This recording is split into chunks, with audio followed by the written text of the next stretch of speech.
Let the meltdown begin. MMA Meltdown on the Fight Network. I am Gabriel Morency. Let's do this thing off the record style, but we'll get to that momentarily as we pick up the pieces following UFC 184. And I say we pick up the pieces. We're picking up the pieces of Kat Zingano's broken dreams. As Ronda Rousey's nickname might be Rowdy, but she really should just be called the Dream Breaker, because that's what this girl does. She breaks others women's dreams. And I don't know if I've ever felt as bad for a fighter during the post-fight interview as I did for Kat Zingano when she was basically just falling apart with Joe Rogan asking her, so how do you feel right now that your dreams have been crushed?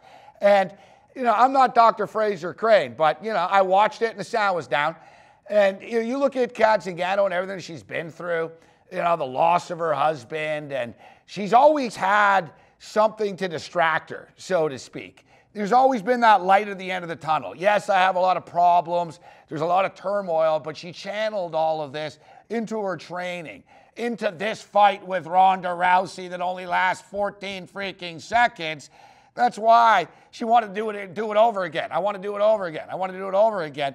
Man, this is going to be a devastating couple of weeks for Kat Zingano. I tip my cap to her as a human being for everything that she's been through. As far as Ronda Rousey is concerned, well, she's a freaking wrecking crew.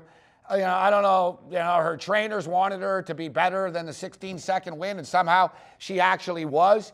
Now, it wasn't the best strategy at Kat Zingano to launch herself. I'm not a trainer, but I've watched enough fights to know it's probably not a good idea to just sort of randomly launch yourself at Ronda Rousey. But incredibly impressive by Ronda Rousey. Dana White says after that she's entering into the Mike Tyson territory, and that's not the case. That's not the case. Let's slow this thing down. And as great as Ronda Rousey is, you know, we said it before, we're going to say it again. You know, the greatest other women's fighter isn't in the UFC. And Joe Rogan, as good as he is, can tell us all the time, this is the number one, you know, contender in the world, bar none. She wasn't the number one contender in the world, bar none. We know that Cyborg is the number one contender in the world, bar none. And Ronda Rousey, after the fight, says she'd like to fight Holly Holm. Of course you would. Holly Holm's nowhere near ready to throw it down with you yet. That's why you want to fight Holly Holm. Nobody cares about seeing Ronda Rousey destroy Beth Correa right now. And Joe Rogan himself said you've cleaned out the division. Except you know that Ronda, who's a company girl, isn't going to bring up Cyborg, who's not even in the company.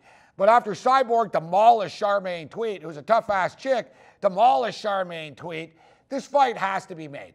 If Ronda Rousey, this is Floyd Mayweather and Pacquiao. Don't take 5 freaking years to make it happen. All right, we got a great show lined up for you here tonight. Michael Landsberg is going to step up, and that's right, Michael Landsberg, host of Off the Record. Mike's a big MMA guy. Michael Landsberg, videos of the week, all that and more. MMA Meltdown continues.